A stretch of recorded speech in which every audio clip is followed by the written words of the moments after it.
ولې زما او ستا په کورو کې مطلقې ډېرې سولې ولې زموږ کورونه دې خبرو ته راورسېدل چې د هر چا خور د طلاق پر چوکاټ ولاړه ده پر کناره او پر باډر ولاړه ده ولې ولاړه ده ته یې راسې موږ دې په خپلو ګریوانو کې وګورو زه به هم وګورم علما دې هم وګوري سپین ږیري مشران دې هم وګوري زموږ خویندې لوڼې دې هم وګوري چې زویه ستا د لاسه طلاق رالی که د نارینه د لاسه رالی خورې ستا د لاسه طلاق رالی که د نارینه د لاسه رالی د نیکه د وجې طلاق رالی آیا که د پلار د وجې رالی د پرون ورځې درته وایم چې پنځه شپږ کوره طلاق شو دا طلاق دا طلاق دا طلاق په یوه طلاق نه په دوو طلاقو نه په درو طلاقو او بیا هغه دریم نه چې سلفیان وایي هغه یو شمارل کېږي یا درې به یو واره ورکړي وو درې به بیا ورکړي وو بیا درې به بیا ورکړي وو اوس یې ته سره سموه د چا داسې پېښه سوې ده چې بچی الله ورکړي شیدې نه ورکو قطعا شیدې نه ورکو ته پوهېږې کوچنی دې پوهېږې داسې خپل کور ته ځینې کوچنی یې پلار ته پرېږدي صحیح سلو زما سر نه خلاصېږي چې دا زموږ معاشره دې ته ولې راورسېدله او ډېر طلاقونه د خاوند د خور او د خاوند د مور د وجې راځي خاوند مور وایي خواشه بلل کېږي او زما خدمت نه کوي زما پر طبیعت جوړه نه ده په ما باندې سر نه ګرځي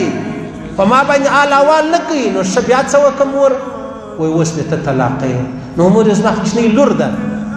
څنګه طلاق یې که خدای به بله درکړي یا مورې دونه حق تا ته الله نه دی درکړی نه ته ام سلمه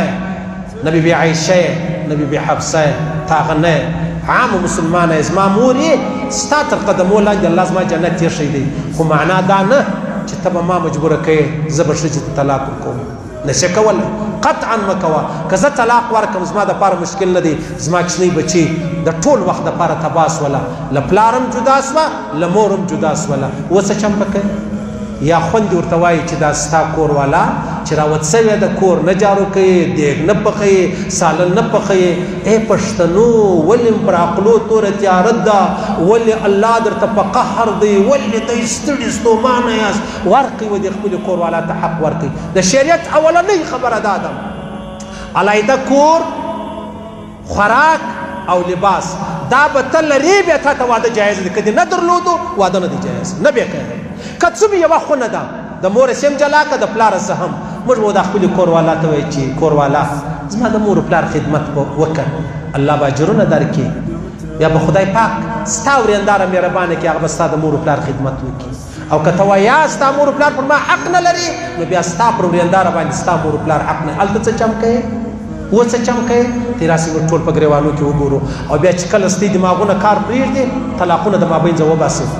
طلاقونه وباسئ طلاق توری مه وایاست دا طلاق له خولې واچوئ بیا به تر ګر جهان ته ډېر وژاړې یو به دې ښځه وژاړي یو به دې کوچنۍ ماشومه لور وژاړي بل څوک نه جاړي مه کوئ داسې مه کوئ ظلم دی ناجایزه ده د الله رسول فرمایي په آخره زمانه کې به طلاقونه ډېر سي عام سي بیا به یوه زنانه بلې ته وایي زما پخوانی خاوند دغه دی زما پخوانی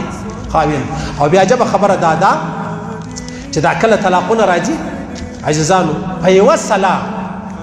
تا چاته خور ورکړې ده هغه به تا ته درکړې ده دا طلاق شوله بل زما د خوا در طلاق ده یاره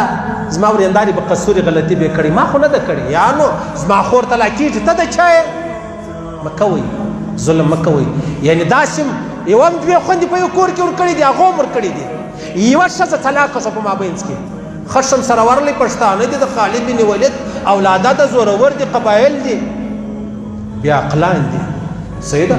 راولاړ شو چې زما خور طلاقه شوه دا دواړې ور طلاقې کړلې او زموږ ګناه بس ګناه شته که نه سزا ول هغه بل له بل پسې طلاق څلور سره کورونه تباه شو څلور